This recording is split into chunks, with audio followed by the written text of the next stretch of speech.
A friend asked me what meditation is.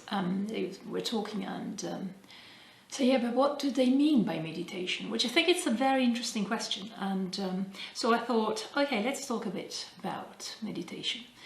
I'm not a particularly experienced meditator myself. I use it a lot, but you know, there's a whole mystique attached to it. I remember the first time I did meditation, which was something as you know, as a concept. It's something that I've heard talking about since I was a child.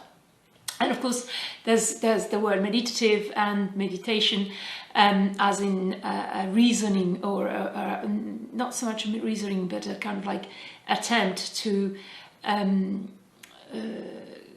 ponder on something, meditating upon something. It's in any case part of our normal discourse. But once when I was at university, I then joined a group which was promising to teach us about meditation. And since I was curious, I went in, and there was a room in a college, in a student association, and we all sat there, and somebody said, well, yes, you can sit as you like, and you know, cross legs or not, and just meditate. Let's close our eyes and meditate. And that was basically it. And I was like, okay, what I'm supposed to do? And I was sitting there, you know, in silence and not being very sure of what I was supposed to do. So go forward many years.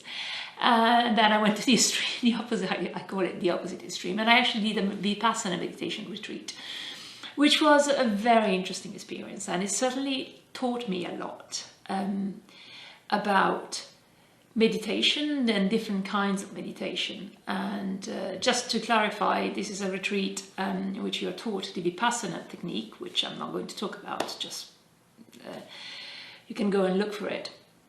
But you know, you get up very early in the morning, and basically for 10 days you're not supposed to communicate with anybody.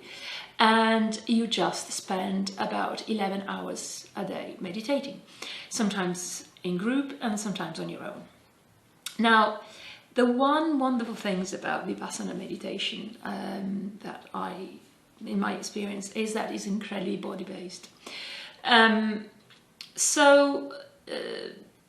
You know, most meditation technique, because we're talking about meditation technique, will focus on breathing, and that is still, I find, a very effective way to meditate. But I found that at the end of the day, the techniques are there to allow us to reach what we call a meditative state. And by meditative state, we now have a very precise idea of what it's meant in scientific terms, which is, you know, getting into a place where your brain goes into alpha waves, and alpha waves are kind of like part of the, you know, some of the brain waves that we function on, and the alpha ones is the one that we experience when we daydream and when we do meditation, as opposed to the beta waves, which are the ones that we use when we are focusing on a task, and the ones we tend to function on. So this one you can also look up. Now, the few interesting things I experience myself is that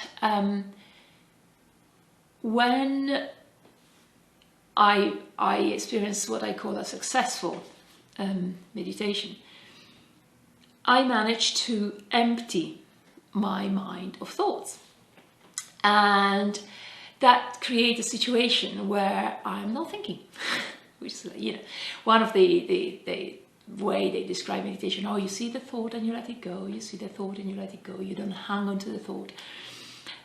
But that sensation of not thinking, to me, is a very interesting one, because it's brought me to think about what thinking is, and the difference between thought and what we define as thought, which is an intellectual articulation through words, and what actually happens when you don't use words to relate to the present moment. And to me, that is what happens during meditation. Now, there is this idea of emptiness, and I found sometimes, I remember reading about, what you're aiming is nothingness, you're aiming at nothingness. And the use of those two somewhat negative terms, emptiness and nothingness, to me are very deceiving is the word. The use of these two words, emptiness and nothingness, to me are slightly deceiving, because I remember talking to a friend of mine who's a much more experienced meditator, and saying, when I get to that sensation, to that place, which is actually, it's, I would say, if I have to put it in a different kind of context, it's almost like being in the zone. When I'm there, I experience fullness, not emptiness. And it took me a long time to also understanding this idea that is not about emptiness or nothingness per se, but is actually about the fact that there are no objects. And by objects, I mean thoughts or ideas or anything that is created in our mind by the exercising of putting a label or a name on it. So once you take away all the labels and all the descriptions, and therefore all the thoughts, because at the end of the day, thoughts tend to be about something which in some way describes reality or experience or, anything like that. And once we take away all that, all of a sudden, division disappears, and I certainly experience a sort of unity, a continuity of being. And this is what I called the fullness. It's this being incredibly present in the moment.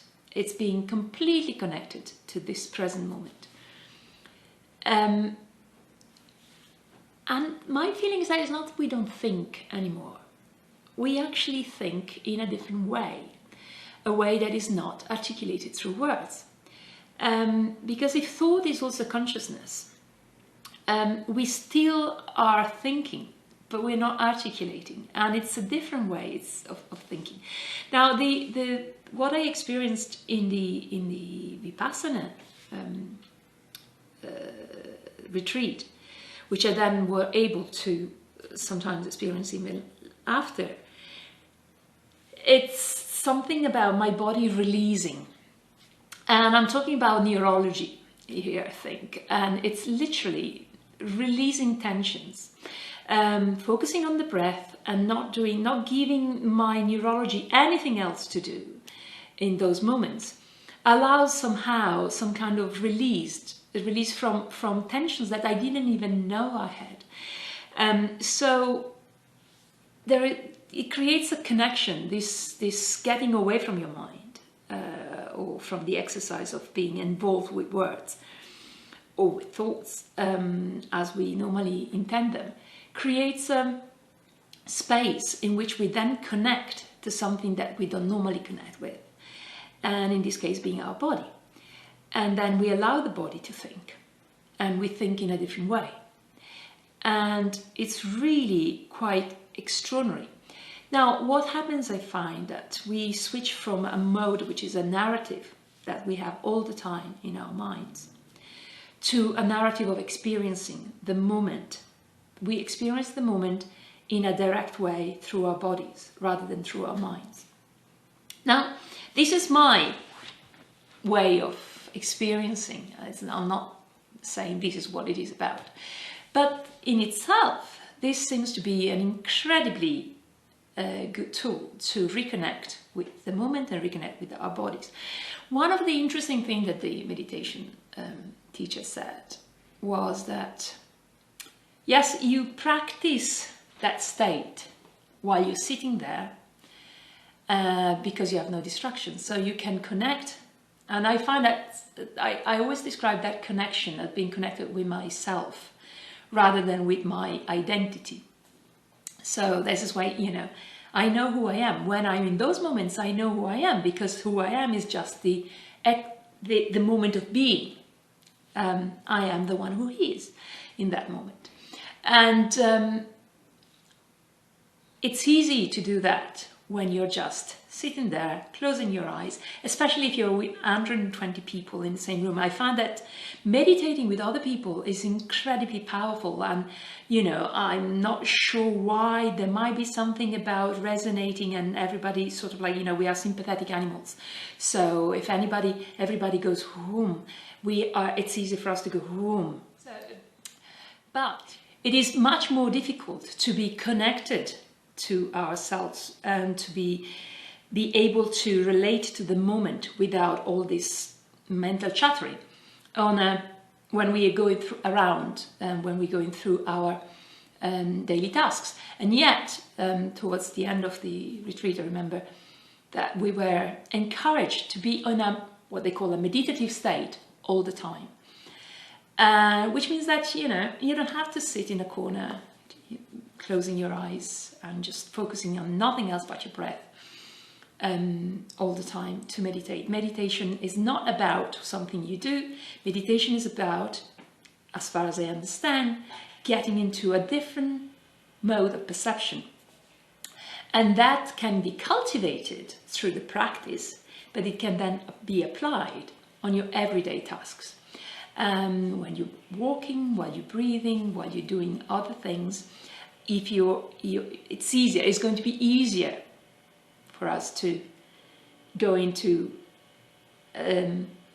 different relationship with the present moment, which of course encourages being present, encourages not judgment, encourages us to dissociate from this blah blah blah, from the monkey mind. So I think from that point of view, meditation, in the way we understand it, is an incredible tool and an incredible practice to get us to live a more fulfilling life. A life where we feel better and we are more connected with ourselves as well with the present moment.